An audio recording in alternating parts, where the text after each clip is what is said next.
Thank you so much, Paul. Now we've had 3 representatives from 3 continents on stage already, and we have, outsprings in South America, Africa, and Australia. So we're pretty global today. What we're going to do now, I'm going to ask Shirley Sheffer, who's VP Investments at Capital Nature, to lead a forum. And please, could you all come to stage and discuss funding and other growth engines? Thank you all.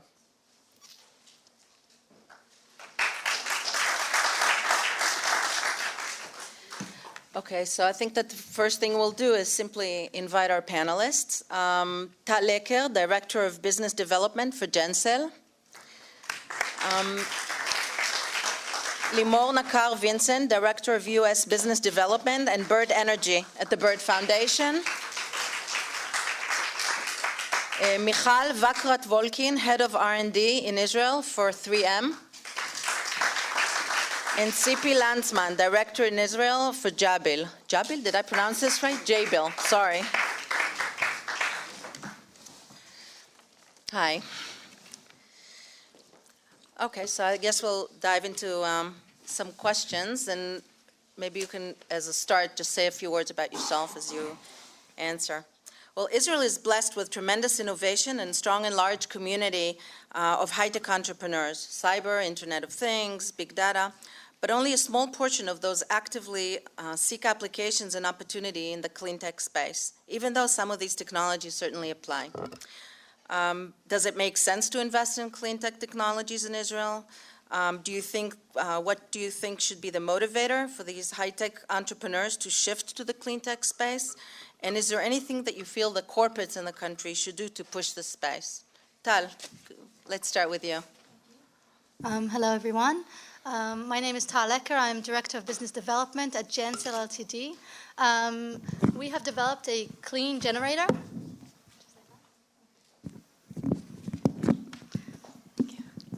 We have developed a clean generator based on fuel cell technology, extremely clean and suitable for different applications, telecom utilities, the urban environment, etc. I come from a legal background, worked in the solar area in the Fuel Choices Initiative in the Prime Minister's office, and currently working for GenCell.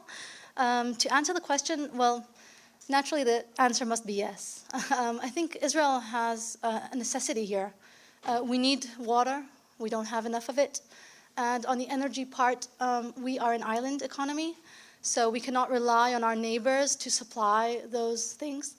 And necessity always drives innovation. And I think we have a good start here, coupled with the technological, I would say, abilities of the people here. So the answer would be yes. As for incentives, well, I think the word is incentives because there must be some government, either goals or financial incentives that will drive the clean tech industry here in Israel. And of course, this must be supported by regulation that will help reduce barriers. Just on the last point of corporates, well, I think there must be something in for them. Otherwise, they won't be in the game. So this could either go back to the issue of incentives, or alternatively, if this has something to do with their core business, or can help them diversify what they're doing into these directions, or help the share look better if they want to look green. All of these can actually help corporates enter into this field. Okay, Michal, maybe you can give us another corporate view. Yeah, I'm from the corporate, so it's not just about making our stocks go up, but it's about making the life much better. So first of all, I'll tell you a little bit about myself. I've seen innovation in Cleantech from very different perspectives. I've been with 3M for the past 8 months, and 3M heavily invest in Cleantech. We invest in battery technologies. We make anodes, cathodes, electrolytes. We invest in smart grid. We invest in water technologies. We invest in agriculture. I mean, I'm saying invest. We also obviously develop technologies. Sustainable materials, obviously, it's a big area. So each one of our materials, we're definitely looking to make it more and more sustainable. We're developing solar, wind materials, and so on. So, 3M is here in Israel. We've made one investment in Cleantech already in Takadu, which you're probably familiar with. And we absolutely are looking to invest and create collaborations with local energy-related sustainable companies.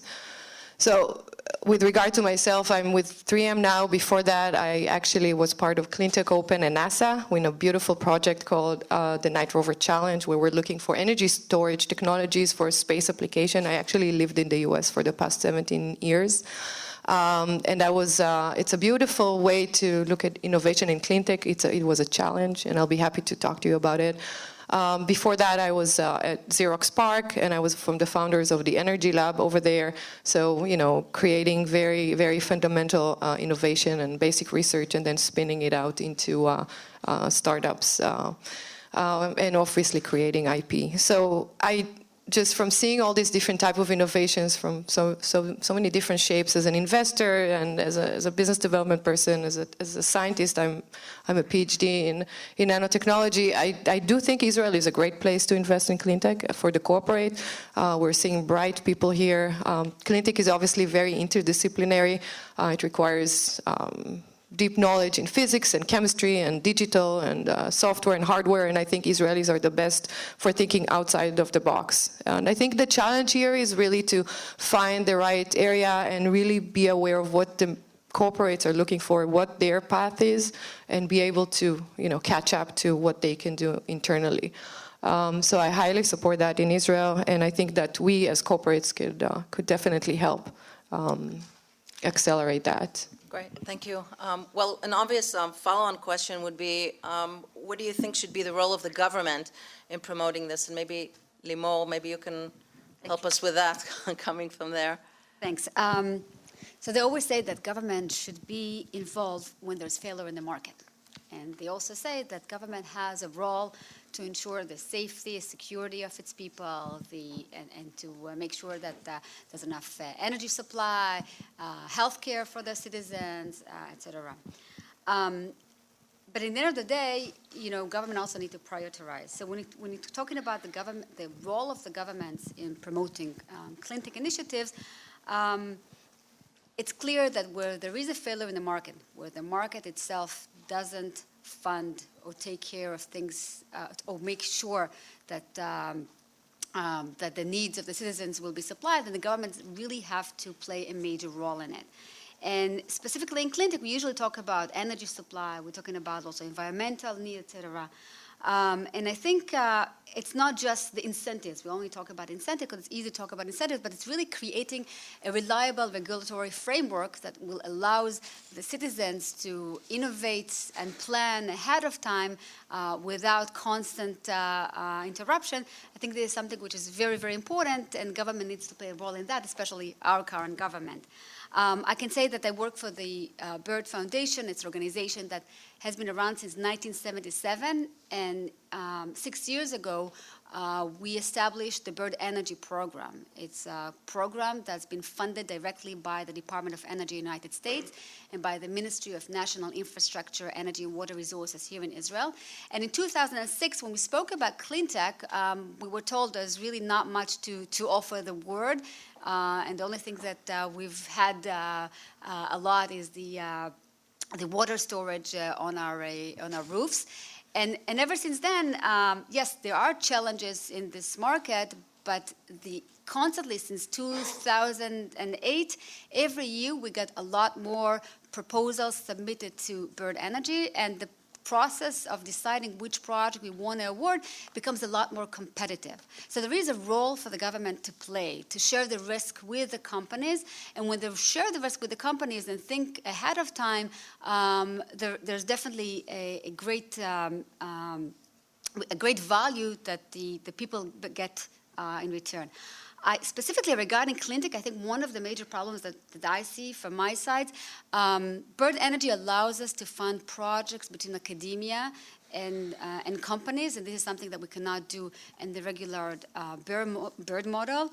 There is a major gap between the academia and the industry. There's a lot of good technology that can be licensed from the academia, and I'm not talking just about the Israeli academia, I'm specifically talking about the US academia, and I don't think we make the best out of it, and this is something that, in my view, we need to promote a lot more to benefit from, because if the government is already putting money into academia research, then there should be a lot more efforts to push those IPs developed by the academia to the industry.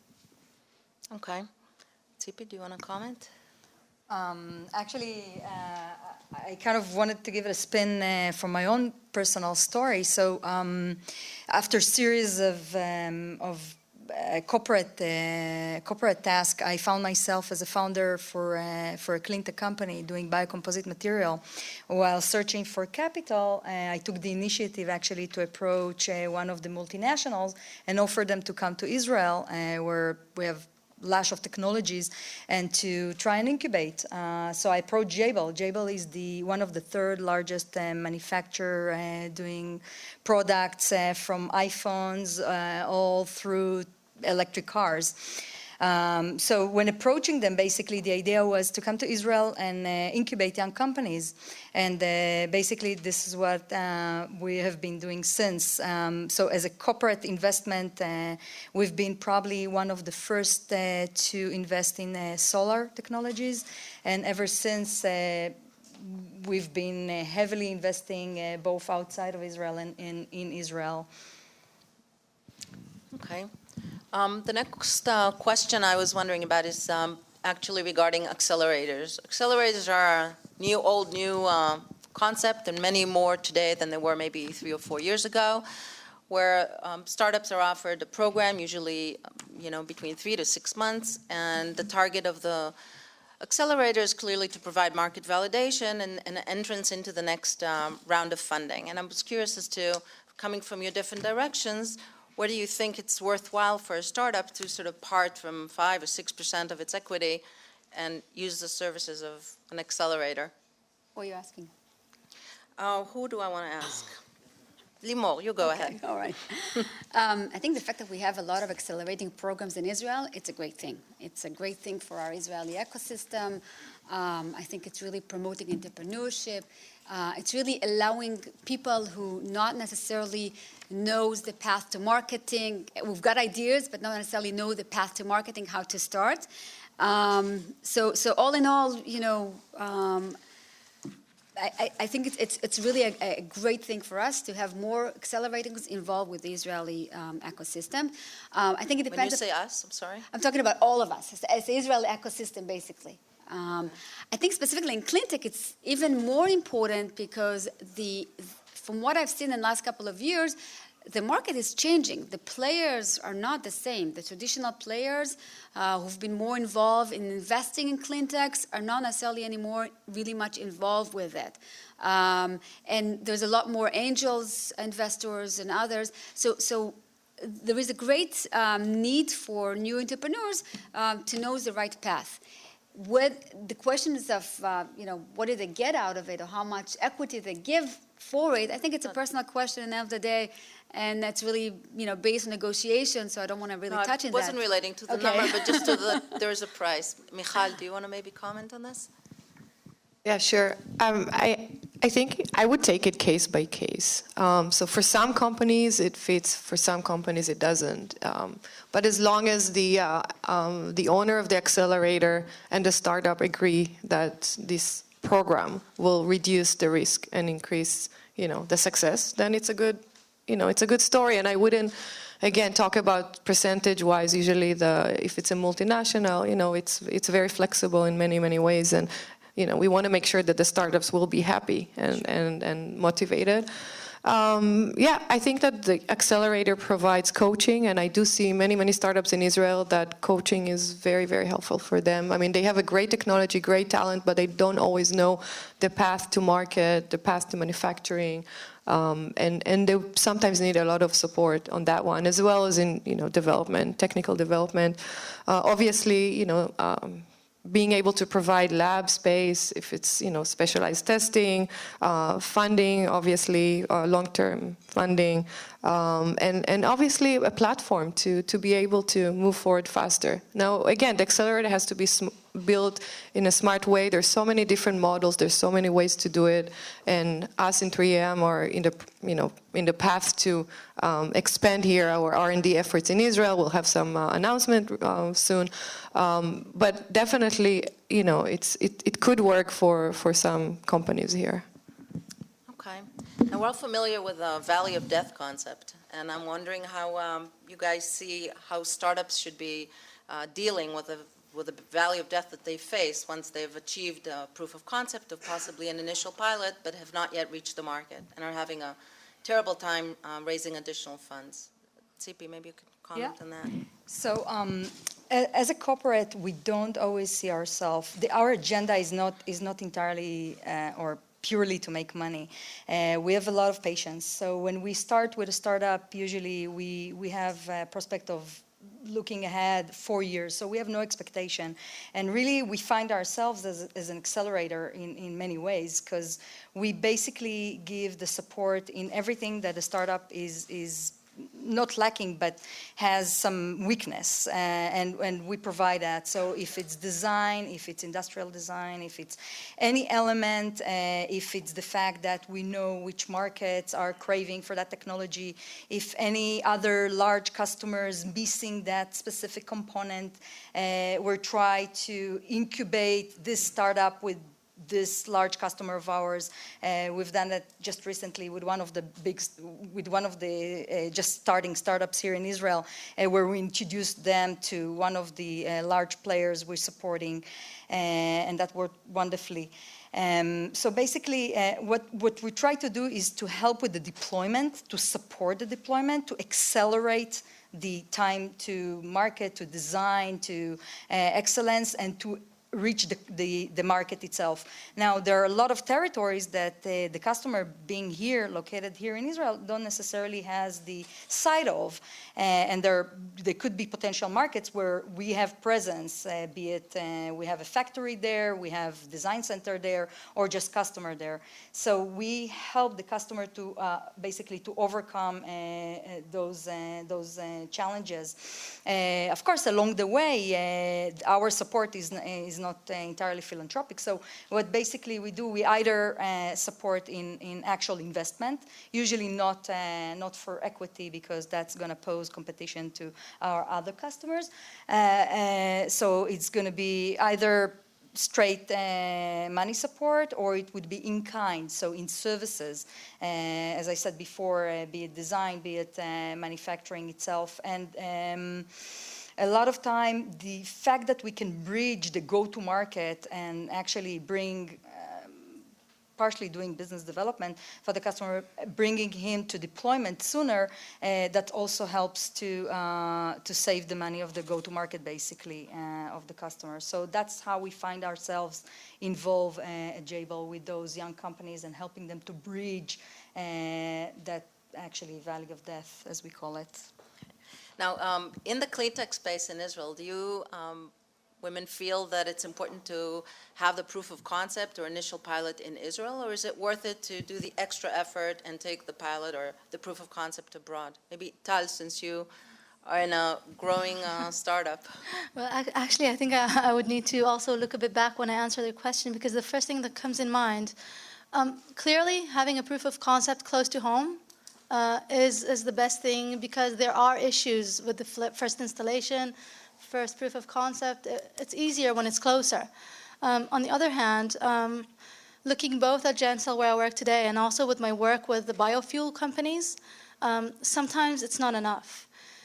So with biofuels, clearly, when you're looking at agriculture, pilots have to be at the end market. Because conditions are different, the customers are different, so sometimes having a proof of concept here is simply not sufficient. And with GenCell too, we can say that Israel, of course, is a market, but naturally other markets are larger. And many times, and I can give the United States as an example, a proof of concept in Israel doesn't really count. And I'm saying this. So where did GenCell have their first proof of concept? Well, so we have both in Israel and abroad. We're actually we have to. We have to. No, I understand. So that's the truth of the story. Yeah, exactly. Tzipi, what do you think about this? So interestingly enough, actually, have to counter that. So basically, one of the parameters we would look at is whether or not the first deployment occurred in the country of origin. I think naturally you would tend to believe that since it's more practical, it would occur here. And I do remember myself arguing from time to time the point that a deployment do not take place over here. We usually would like to see it in the country of where it actually occurs, where the engineer is located, from a practical standpoint, but also from the point of, who if not the locals will embrace the technology first. So that would be the first parameter we would look at. Okay, now for Israeli Cleantech startups, maybe we can talk about comparing the pros and cons for a startup to having a corporate VC rather than a regular VC as an investor. Michal? Yeah, I actually think that both of them are, as important. And actually, we 3M like to invest with a local VC usually. And I think that a local VC would bring you the local contacts. They'll be able to help you with recruiting and other funding regulations, government, and so on. And obviously, the strategic VC will be able to help you with, faster commercial success or platform to, for coaching, as I mentioned before. I do want to say the advantage of the Cleantech Open Competition, and I was a judge at the Global Award Ceremony a few times because I lived in Silicon Valley.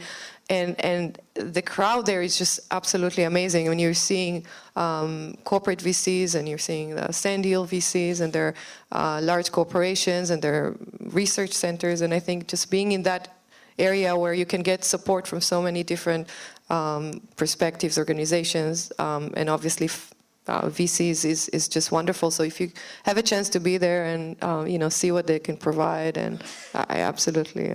Yes, highly support. I mean, it's hard to imagine, but yeah, it's great. So yeah, I mean, we were happy to invest together with local VCs, and we've done it in Israel. We have 3M has invested in Takadu and VocalZoom, and both of them has both a multinational VC, another one, and a local VC. And we also had an acquisition here in Israel. By the way, we acquired Attenti in the area of electrical monitoring a few years ago. So. Limor, do you think a company should have a preference? I think it all really depends upon the company and the deal. And the deal, and even the people, the person itself. Sometimes, the champion. That's true. It's always it's even more very deeper than just having the name of the corporations behind you. It's really the person who's the champion who really helps you to move forward. So it's very personal. Okay, I wanted to ask one last question regarding Chinese investors, since we've seen so many of them coming to Israel. And many of them actually come with just a Prelock desire for the Chinese market, which is also a limitation in one way or another. And, they bring a different dynamic of company operation. And I was wondering how you guys feel about that, whether that's a good or a bad thing for a startup, assuming they have an option, not always that there's an option. Tzipi, do you have a view about this? No, I am aware of the phenomena, and I think it's unavoidable. I think this is one of the largest markets we cannot afford ourselves to ignore, so we better play along with it. So. Okay. Anybody else? We have no preference, though. So. Okay. I just want to say something about, 3M has the largest research center outside of the U.S. is in China, and then the second one is in Germany. So we are growing in China, and it's like you said, it's unavoidable. And exactly. Anybody has a question in the audience? Okay. Well, thank you very much.